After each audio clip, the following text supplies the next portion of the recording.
Good afternoon, colleagues. Imina 35 na legislatura in Guam is back from recess.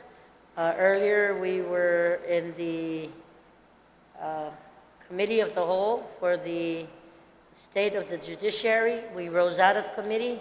We are back on second reading, and the bill that's going to be entertained right now is by Senator Mary Torres, Bill 162-35. Senator Torres, you are recognized. Thank you, Madam Speaker.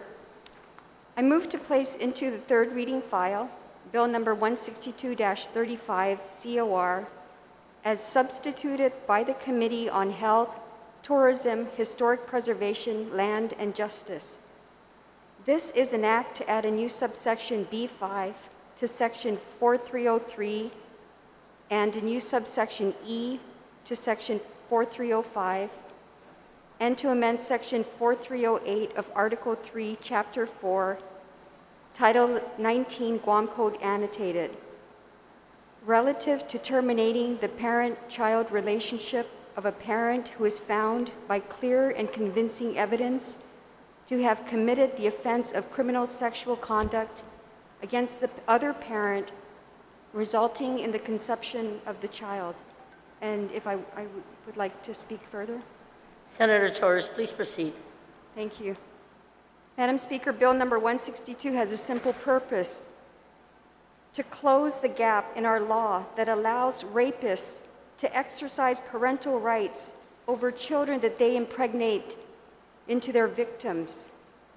While section 4303 of Title 19 of our Guam Code specifically permits termination of parental rights in cases of abandonment, neglect, or a parent's mental deficiency, all other grounds for petitions are based on whether the court finds the parental termination to be in the best interest of the parent and child. In other words, right now, with the way our law is written, a rapist is permitted to pursue custody or visitation rights of their biological offspring, so long as they are not deemed to be an unfit parent. And so what this means is that the victims of sexual assault may be forced to co-parent with their rapist or coerced into not reporting or assisting in prosecution. This can have a traumatic psychological effect on a victim, making recovery from sexual assault more difficult and negatively affecting the victim's ability to parent and to provide within the best interest of the child. To address this bill, 162 allows a parent to petition the court for termination of the parent-child relationship if the other parent is found by clear and convincing evidence to have committed sexual assault resulting in the conception of the child. This act does not require a criminal conviction to terminate parental rights. According to a report that was conducted by the National Institute of Justice, less than 20% of adult women who are raped report such incidents. And of the 30% of the rapes that do go on to be prosecuted, less than half have resulted in a conviction. That is why, Madam Speaker, Bill 162 requires clear and convincing evidence of rape as determined by a court rather than a conviction, which is the standard that is used in 25 states to terminate the parental rights of rapists. Madam Chair, the standard satisfies due process for allegations. In a U.S. Supreme Court case, Santosky versus Kramer, it was established that clear and convincing is the burden of proof, established it as the burden of proof for the revocation of parental rights. Consequently, clear and convincing evidence is the most common standard for termination of parental rights among the 50 states, the territories, and the District of Columbia. For instance, clear and convincing evidence is the standard used on Guam in cases of alleged abandonment and abuse in our Child Protective Act under 19 GCA. In fact, since 2015, the federal government has encouraged states and territories to adopt this particular standard for cases involving termination of parental rights of rapists. Further, under the Rape Survivor Custody Act, which is U.S. Public Law 114-22, states with laws that allow mothers to seek termination under clear and convincing evidence will receive additional funds in both their STOP grants, the Stop Violence Against Women and Sexual Assault Survivors Program, formula awards. So put simply, enacting this local measure opens Guam up to much needed federal funding to help our island's victims and the services that are provided to them. Before I continue further, Madam Speaker, I'd like to make a motion to add, as a co-sponsor to this bill, Senator Therese Terlahi, who worked so diligently to make the committee report final and to follow all the recommendations that were proffered by legal counsel as well as at the public hearing. Without her diligent effort, the late hours of last weekend, this report would not have been finished and this bill would not have been ripe for this session. So I'd like to add Senator Therese Terlahi as a co-sponsor. Thank you, Senator Torres. On that motion, are there any objections? Seeing or hearing none, motion carries. Senator Torres, you still have the floor. Yes. Furthermore, as many of my colleagues may be aware, the Public Defender Service Corporation was present for the public hearing on this bill. Executive Director Steve Hattori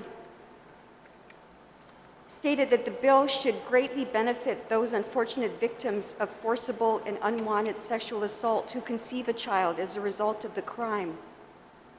However, he did urge that for cases in which both parents are minors, that judges be granted the discretion in determining whether termination of parental rights is in the best interest of the child. Attorney Hattori made this recommendation based on his experience in the Public Defender Service Corporation, where he witnessed cases of statutory rape leading to birth, which this bill may unintentionally affect. And given his recommendations, Madam Speaker, I'd like to proffer the following amendment, which can be found in the drive. It's actually the only amendment on the drive under Bill 162. FA 162 MCT page 4, section 2.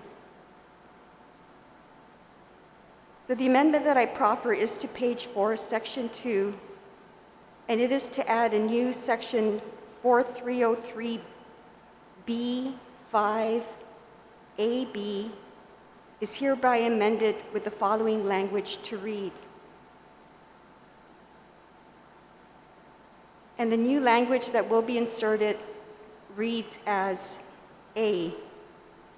It is a rebuttable presumption that termination of parental rights is in the best interest of the child if the child was conceived as a result of criminal sexual conduct, except that if both parents are at least 14 years of age, but no greater than 17 years of age, the presumption shall not apply, and the court must determine if termination of the parental rights of the biological parent is in the best interest of the child.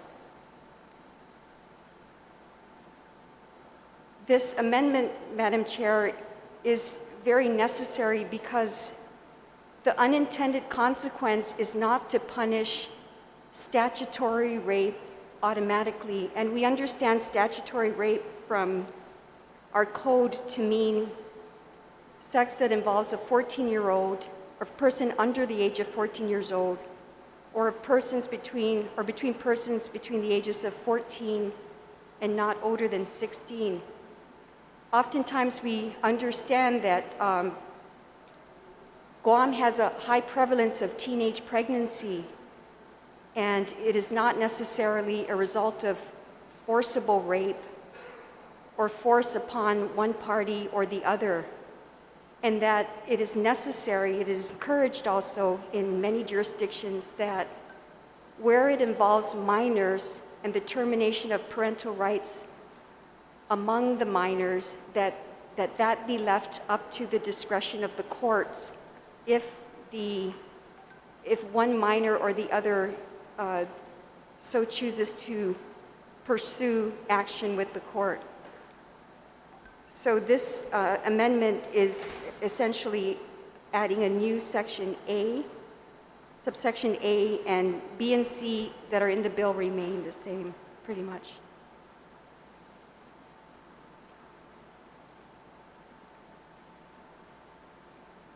And I just want to add before I close that this provision doesn't in any way excuse acts of statutory rape, nor does it change Guam's age of consent, nor does it provide a close in age exemption. It simply maintains the judge's purview in cases involving minor parents, a purview that currently exists under our Guam laws. Thank you, Madam Speaker.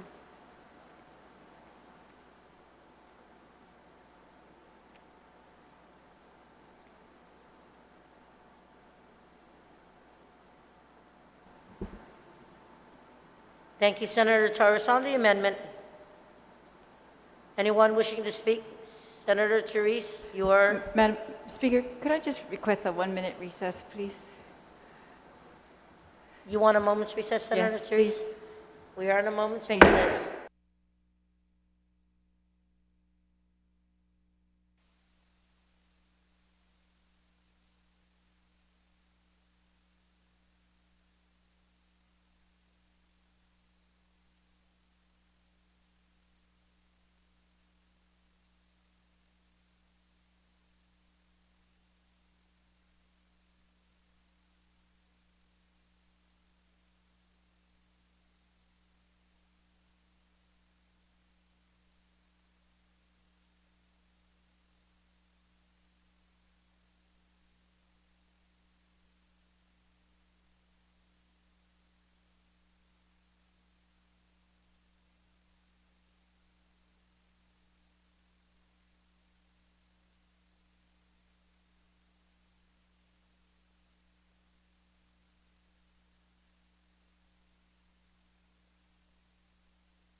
Mina 35 na legislatura en Guam is back from recess. Senator Therese Chalayi, you had the floor.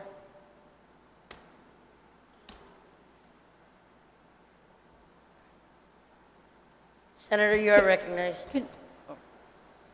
Can you come back to me, Speaker? If there's anyone else, otherwise I apologize, Senator, I could not hear you. Okay, we're on the amendment? Is that- We are on the amendment as proffered right. by Senator Mary Torres. Okay, thank you. The amendments subsections B and C are consistent with the substitute bill and consistent with testimony at the hearing. Part A, I know the sponsor is trying to have, in the instance of statutory rape, the parents be treated differently, and that the court is going to use its full discretion in those cases. And so I don't have any objection to that without this amendment. That's what the courts are going to do in all cases. So my issue is just with this, the first part of the amendment that says the rebuttable presumption. And after speaking with the sponsor, I see that that's exactly what she intends, is to have a rebuttable presumption. A rebuttable presumption means that the court is not going to fully decide whether it is in the best interest of the child. It is pretty much going to be that if there is a petition under this part of the statute to terminate parental rights, then they're going to have to go with it unless you rebut that evidence with, you have to have a full trial. But for every other part of the termination of parental rights statute, when I was looking at it, they always, even though they allow you to go to court, if you have this or that happens, you can go to court automatically, or, like that's what we're doing by this bill.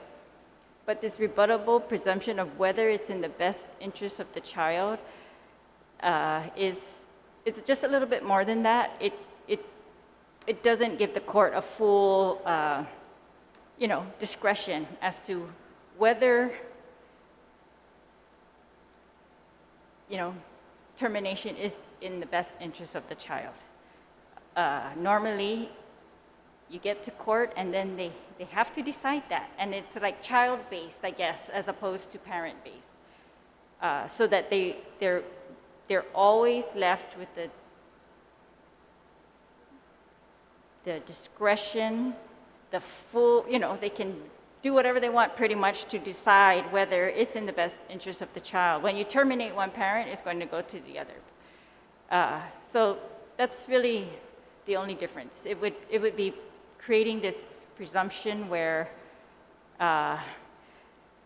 in all other cases where we allow people to go to the court to terminate parental rights, and these are egregious situations like CPS and all kinds of other egregious situations, we don't make a presumption. We still give the courts that discretion, and that's just so that they can be child-based in their determination. That's all. So thank you, Madam Speaker. Thank you. Anyone else on the amendment? If not, are there any objections? Senator Torres, would you like to close? I would like to close, Madam Speaker. I think the important thing here is, as I tried to explain, is that in anyone under the age of 14 who is engaged in sexual activity or is engaged with sexual activity under the age of 14 is statutory rape. It's rape by the statute. And children also between the ages of 14 and less than 16. 16 is the age of consent. So what I'm trying to do, as it is recommended, is that when you have children of this age engaged in sex and having children, you do not automatically tag them with being rapists in this case. Now, I understand I was trying to understand the logic of the objection to this, but I think it's important to read it in its entirety. the first part, it is a rebuttable presumption that termination of parental rights is in the best interest of the child if the child was conceived as a result of criminal sexual conduct. If you are between these ages, you are automatically, by statute, going to fit into that category of criminal sexual conduct. And that's what I'm trying to do, is say that if you're between these ages, this automatic criminal sexual conduct will not apply to you in this instance, and it's up to the court to determine. So the best interest of the child is not necessarily, is not the test here. The test here is the presumption that termination of parental rights would be in the best interest of the child if the child was conceived as a result of criminal sexual conduct. So I hope I'm trying to make clear that I'm doing a carve-out so that statutory rape isn't automatically, because as we know, many children are born on Guam that would automatically fall into this criminal sexual conduct just by virtue of the ages that they're engaging in sexual activity, not necessarily because they forcibly harmed someone or intentionally harmed someone. So that's the distinction that this amendment I'm proffering is going to allow the courts to treat them differently. And that is the recommendation that I have found in many jurisdictions. Thank you, Madam Speaker. Thank you. On the amendment, thank you, Senator Torres, for closing. Is there an objection? Is there an objection? Yeah, the amendment, I asked if everybody could speak. She didn't want. I yielded back to the author to close. She said yes. So now we are on the amendment. We are on the amendment. The good senator from Tamuning, or Santa Rita, closed. The Spencer too. When you shifted from Senator Therese to Talahi was the my first left, one. somehow I didn't catch that it was closing it for everybody. I do have a question, if I could ask the author. I will direct your point of inquiry. Please state your question, Senator Taitsino. Sijuis Masi, Madam Speaker. So I'm not very familiar with statutory rape, and I do understand that it's the involvement of a minor. So I'd like to ask, where in this amendment it says if both parents are at least 14 years of age but no greater than 17 years of age, my concern is that it may involve, let's say, the male being between those age as one, but perhaps the female is 18 or 19. And so if the author feels that that the male's right might be protected, or whether that needs to be considered differently, if that still falls within the statutory rape situation. Senator Torres, would you like to yield? Do you understand the question, or you want me to have the good senator from Asset or Nimitz to restate it? Well, I can't answer to a hypothetical situation. What I can say is what statutory rape means. There's no real definition of statutory rape. But if you go to 9 GCA, Chapter 25, which is sexual offenses, under the definitions, first-degree criminal sexual conduct. Person is guilty of criminal sexual conduct in the first degree if he or she engages in sexual penetration with the victim if any of the following circumstances exist. 1, the victim is under 14 years of age. 2, the victim is at least 14 but less than 16 years of age. And it goes on. Second-degree criminal sexual conduct, again, guilty of criminal sexual conduct in second degree if they engage in sexual conduct, if any of the circumstances exist. Again, 14 years old, person 14 years less than 16.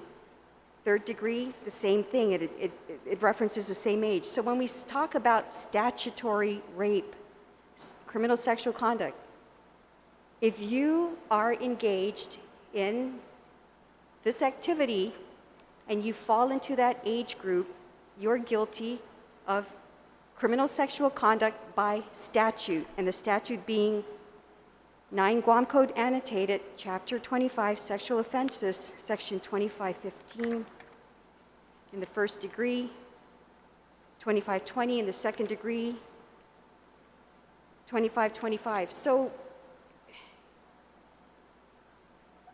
are you automatically guilty just because the statute has your age in there, versus are you guilty because you willingly, forcibly harmed someone, victimized something? And what I'm trying to do with this is just say, if you fall into that age, you're not automatically guilty of first, second, or third just because you are that age. But we'll let the judge decide, because you don't know. You don't know. They could just be young lovers in inappropriate adult-type activity. Thank you, Senator Torres. Senator Kelly, does that answer your question? Yes, well, it gave me a lot of good information. So I do still wonder if, because my understanding is it could be just one of the two is a minor, and we do have those situations where perhaps, like I said, the male is 17 and the female is 18 or 19. And so I wonder if the author of the amendment sees any benefit to considering whether one of the minors, one of the parents being a minor is worth us taking a look at, as it also not becoming automatically criminal sexual conduct, but having that same consideration where the court would decide some of these nuances. Senator, I'm going to take a minute's recess so that you two can confer, because I think we're going to take a moment's recess.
35th Guam Legislature is back from recess.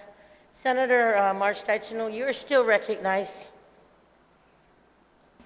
So when we went to recess, I had asked my question, and I believe the author of the amendment has an answer for us. So would you like the author of the bill to yield, Senator? If she would. Would you like to yield, Senator Torres? Yes, thank you, Madam Speaker. And I appreciate that there's so much thought going into what this bill does and what this bill means. And the questions that was posed by my colleague is valid and very valid concern. And what we were able to discuss was that her situation and her concern would be covered under other areas of the statute regarding parent and child relationships and termination. So we were able to arrive at a conclusion that her concern would in fact be addressed in another scenario separate from what this narrow amendment is. So thank you, Madam Speaker, for the time. Thank you. Thank you, Senator Taitzino. Sujus Masi, Madam Speaker. So yes, that did help clarify the amendment for me. I just wanted to make sure as many situations are covered, because we are, after all, trying to protect the child and any minor who might be involved. Sujus Masi. Thank you, Senator Taitzino. On the amendment, is there an objection? Hearing none, motion carries. On the main motion, Senator Luis Muñoz, you are recognized. Thank you, Madam Speaker. And I thank the author of this bill. I fully support it, but I also believe that sex offenders, especially those who victimize children, should not have any parental rights for the children conceived by their sex crimes. That's for the mother to decide.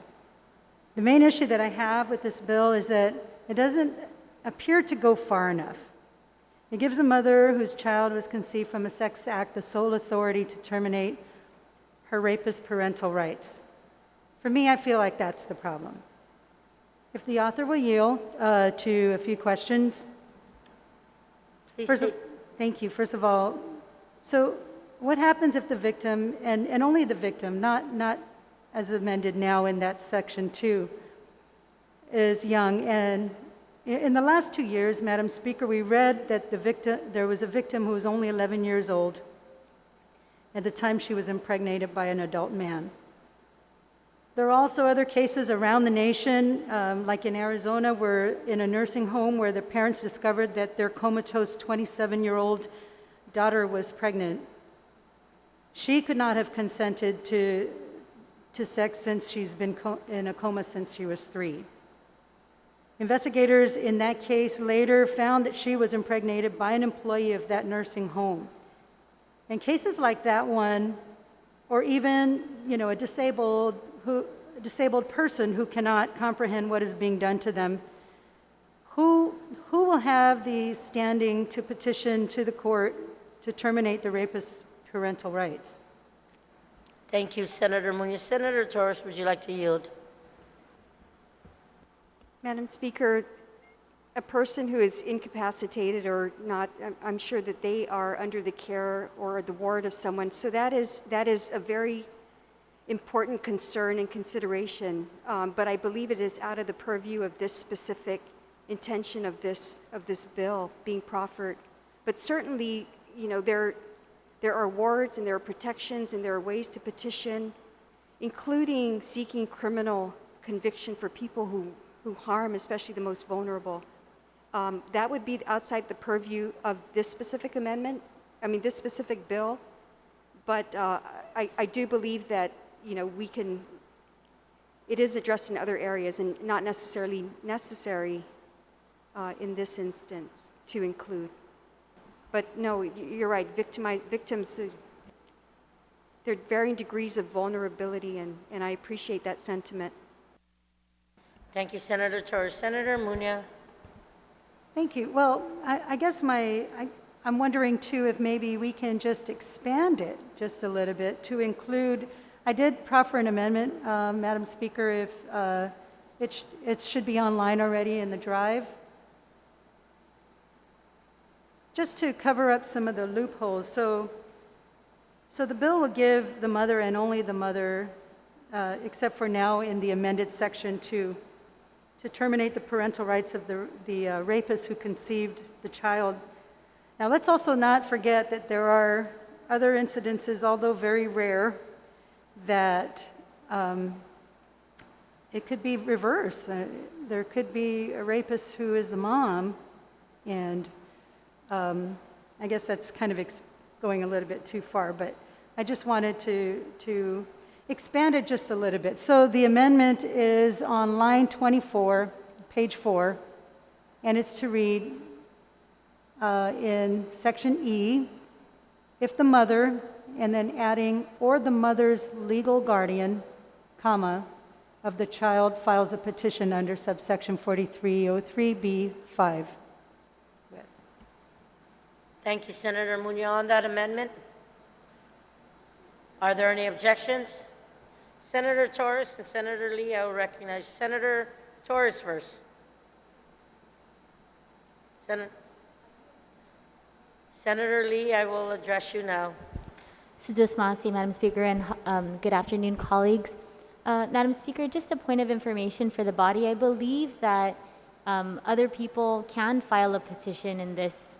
If you look at the code in subsection 4303C, specifically C2, the guardian of the person or the legal custodian of the child or the person standing in local parentis to the child, any of those individuals can file a petition.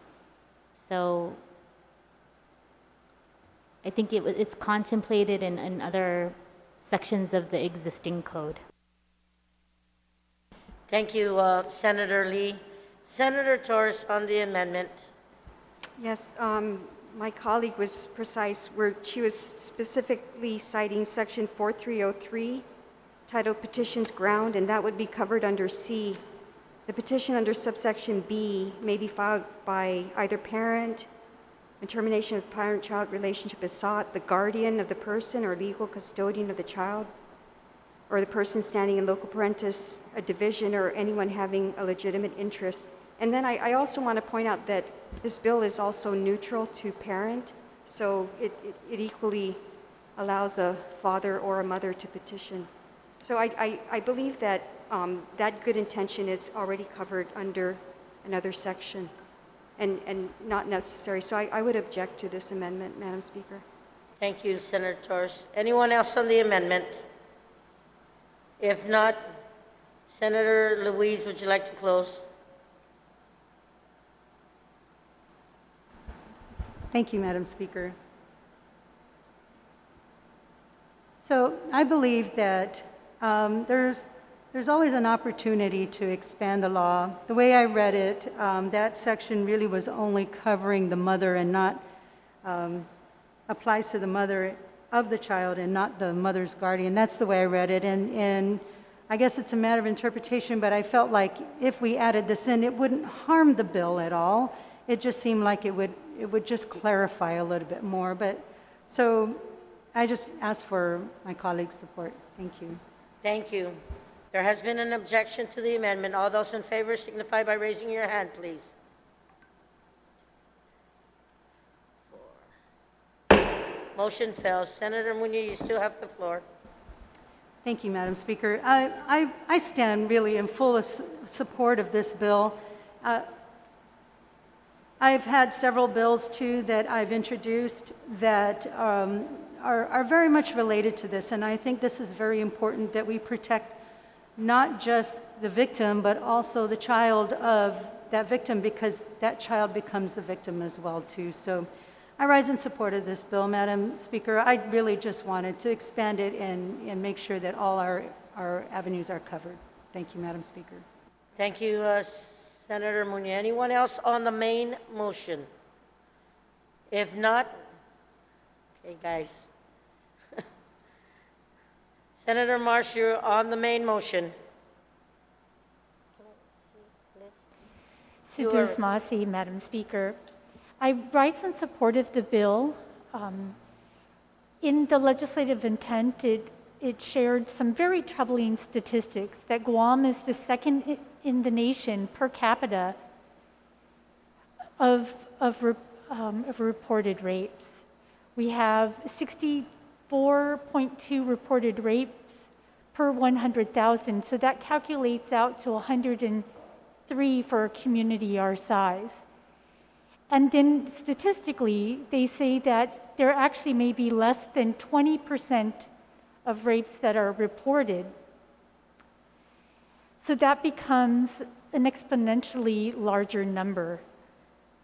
For us, it could mean that there are over 185 such incidences a year, and certainly reminds us of trying to do what we can to minimize and to eliminate these sort of incidents. And I do really appreciate that the public defender had reviewed this bill and provided many supportive statements, and that he said that it's an automatic occurrence in many states upon conviction to save the mother and child, or parent in this case. And it was also important to hear what sections of the bill might be abused. And so he, the person here representing the Public Defender's Office had offered some suggestions. And part of what was important to see is that those suggestions were taken, and they worked to make the bill stronger, as the author had mentioned, and that there are many ways that the child's rights were being protected, including adding in the child inheritance rights and some other issues that are about creating this protection both for the parents who are the victims of a crime or a sexual assault, and protections for the child. So again, I support this bill. Suduas Maasi. Thank you, Senator Taitsino. Senator Therese Terlari, you are recognized. Thank you, Madam Speaker. I stand in support of this bill also, and I commend the sponsor. This bill is a very, very big deal. It proposes another way to get to court to terminate parental rights. And parental rights, it's a big deal because parental rights are a constitutional right. It's fundamental. And so normally, the statutes or the courts, they make it hard to terminate parental rights. And so this bill is going to give people, if a crime has been committed against them, the right to get to court a lot easier than normally. And this is to prevent additional harassment by the person who's already committed a crime against you. The bill does several things. First, it requires several things. So in order to go to court to terminate parental rights, you're going to have to prove to the court's going to have to determine whether the crime actually was committed. If not, you're going to have to come to the courts under another statute. But if a crime was committed, a criminal sexual conduct crime was committed that resulted in pregnancy, then you can come under this statute. So that's what this bill is going to do. And so the court is going to have to, by clear and convincing evidence, determine that that crime actually was committed. That's one thing the court has to do. The second thing the court's going to have to do is determine whether it's in the best interest of the child to terminate.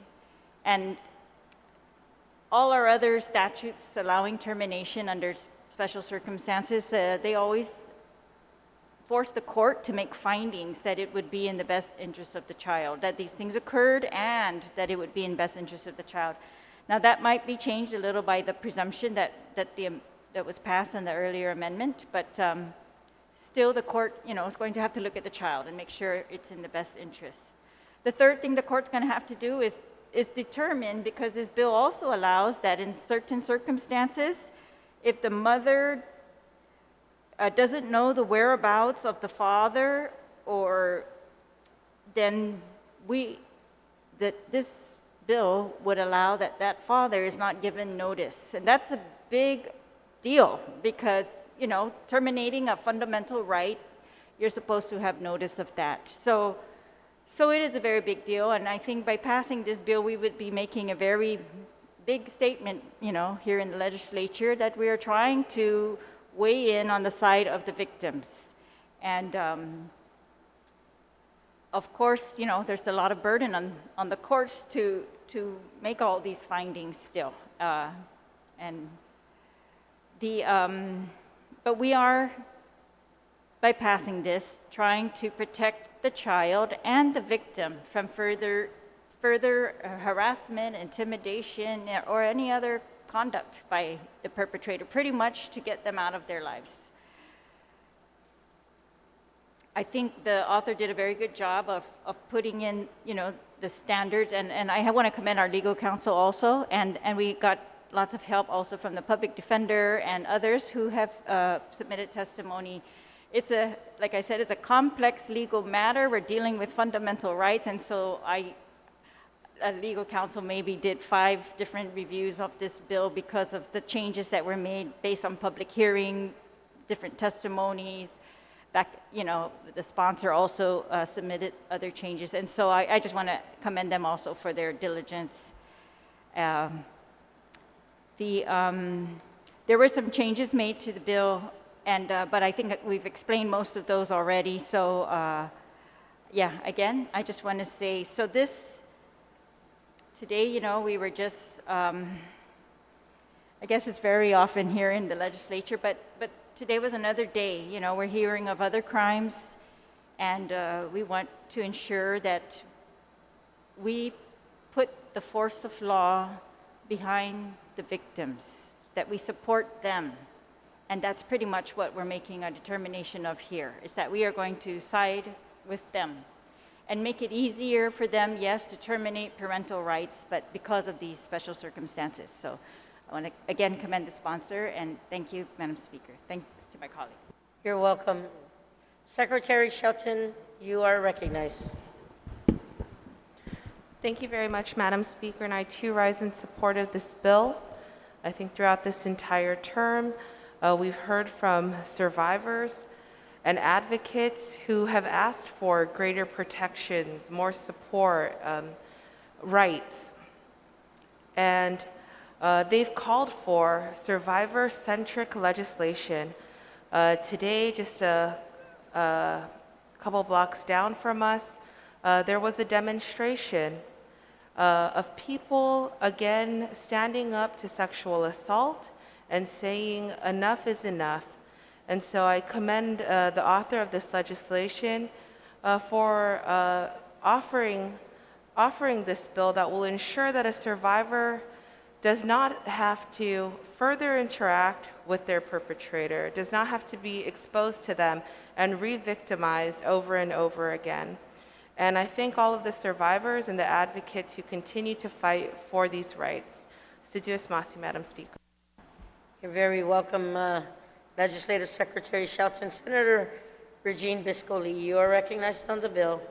Sidious Masi, Madam Speaker. Madam Speaker, I rise to voice my strong support for victims of sexual violence who will be helped through Bill 162-35 COR. Madam Speaker, rape and sexual assault are despicable acts that commit lifelong trauma on far too many in our community, especially women and girls. Many victims are left to deal with depression and other behavioral health issues that they have to overcome.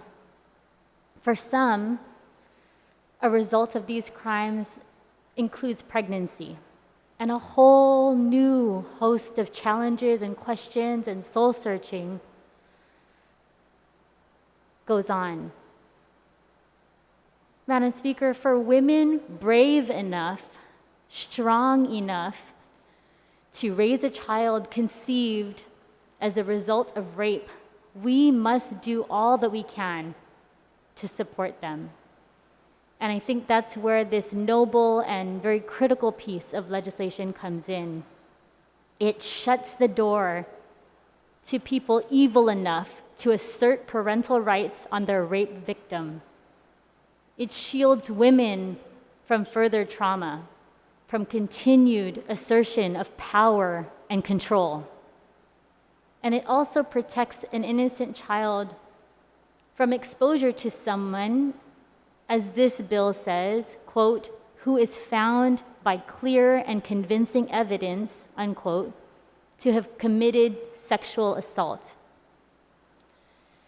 Madam Speaker, survivors of rape deserve a government that believes them, that protects them, that supports them. And I too want to rise and thank our stakeholders for taking the time to participate and provide testimony on this bill. That includes Attorney John Weisenberger and Attorney Stephen Hattori, who provided recommendations to strengthen this measure. Madam Speaker, I thank the good senator from Santa Rita for authoring this added layer of defense for our victims, and I urge my colleagues to vote in favor of Bill 162-35 and send a strong message of support to victims of rape. Sujos Masi. Gwen Pubetsu, Senator Lee. Minority Leader, you are recognized at this time. Sujus Masi, Madam Speaker. Madam Speaker, I too rise in support of this legislation, much needed legislation. And I commend the author for ensuring that the section of the legislation incorporated what's called clear and convincing evidence. Because during a termination of parental rights, it's mostly it's a civil case and not a criminal case. Like most states, that language is placed in there because of this, clear and convincing evidence. Madam Speaker, I have a family member who is a victim of rape. And she decided to, she got pregnant from this rape, and she decided to give up the baby for adoption. So as I was listening to everyone speak about this and remembering my cousin who had gone through this, I was wondering what would happen then in the event that an individual who's raped, got pregnant, and then decided instead of, people have that choices, of course, that's a whole different area in termination or what, but those who decide to carry the baby to term and give them up for adoption. So my question to the author would be, in this case, if the baby is given up for adoption by the mother and the individual tries to go after, parental rights for some reason, let's say he was convicted, sent to jail for rape, then he gets out, he tries to go after this child. How does that work in this scenario? I understand that 4303C section discussed guardianship and everything like that, but I'm looking at an area in a circumstance like this, if the good author would yield to a question, what happens in the event if there's an adoption? Senator Torres, would you like to yield? Madam Speaker, the only thing that I can say without any legal analysis is that if an adoption has been affected, then the parental rights have been terminated. So I don't really know how to answer that question. Thank you. Senator Chadwick, you still have the floor.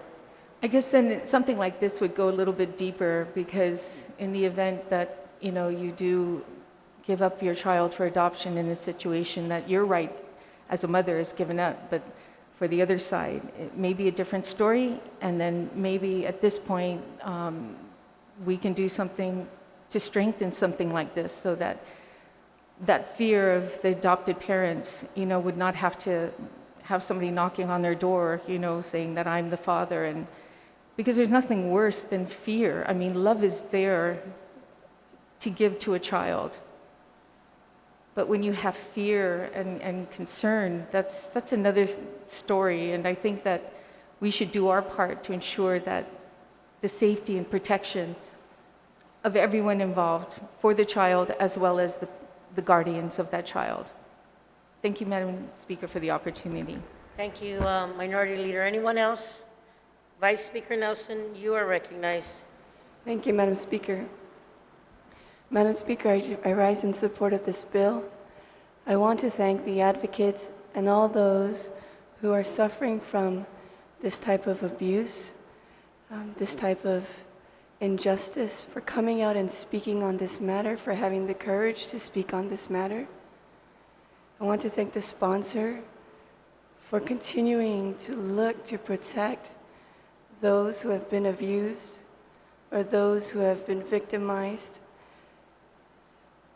Really, you see the patterns and the trend of the heart of the sponsor. This is not the first bill that we put out that has been sponsored that protects victims and those that have been physically abused or sexually abused. So I thank her for her continued efforts in moving forward to helping those who are suffering, to helping those who have been traumatized and have to relive the abuse every day. Thank you, Madam Speaker. You're very welcome, Vice Speaker Nelson. Anyone else on the main motion? Madam Speaker, notwithstanding the rules, if I could just make a motion that I forgot to make earlier about some pages of the committee report as submitted are not online, if those could also be added to the online as just the whole report as submitted. Thank you. On that, Senator, we'll take a moment's recess.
Y minuto 35 en la legislatura en Guam is back from session. Senator Therese Terlahi. Thank you, Madam Speaker. I will withdraw that motion, and we will try to resolve that after session. Thank you very much, Senator Terlahi.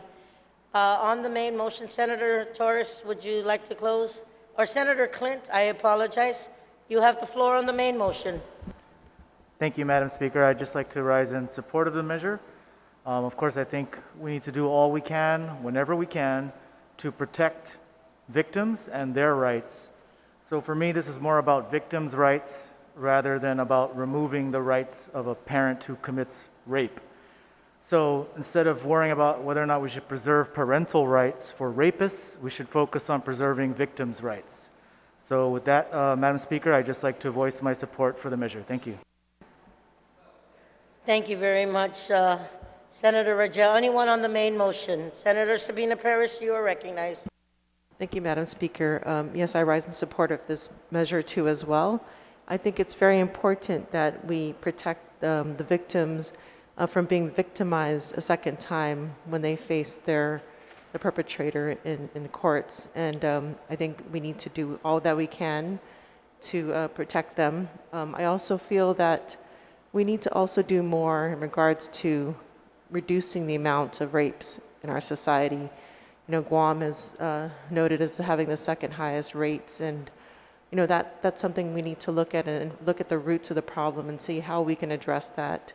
I think that would go a long way in solving this issue. And I think, again, I rise in support of this measure because it's important to continue to support our people, especially at those times that it's very sensitive and critical. It must be very difficult to have to go through this in the courts. And so I thank the author, Suez Masi. Buen provecho, Senator Paris. Anyone else on the main motion? If not, Senator Torres, you may close.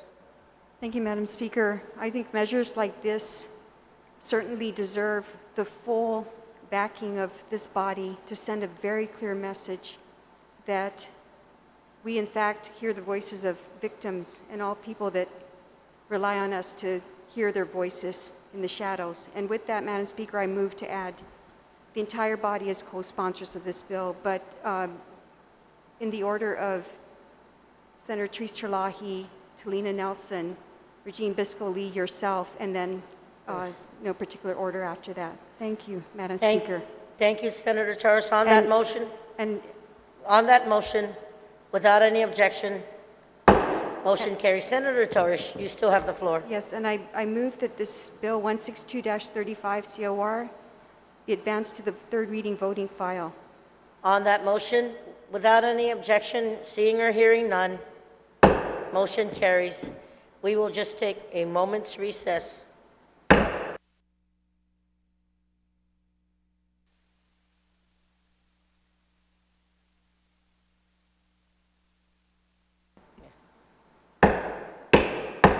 Y minuto 35 en la legislatura en Guam is back from recess.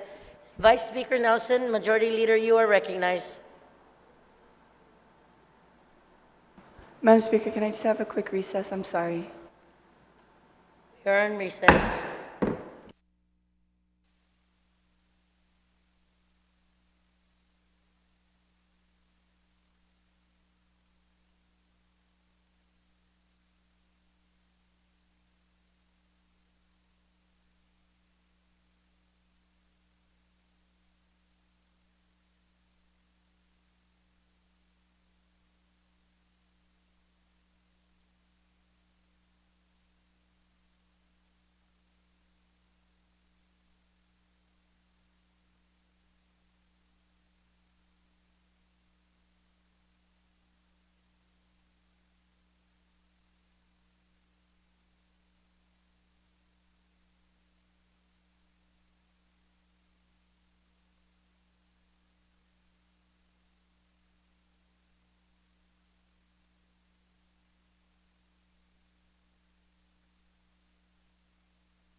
Y miren, 35 na Legislature in Guam is back from recess. I will acknowledge Majority Leader Vice Speaker Nelson again. You are recognized. Sujus Masi, Madam Speaker. We have completed all of our bills on the session agenda and and moved them to the third reading file. I'd like to make a motion that we return on Monday at 1600 hours, 4 p.m. for voting. Thank you. On that motion, without any objection, we will be in a minute's recess.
Thank you.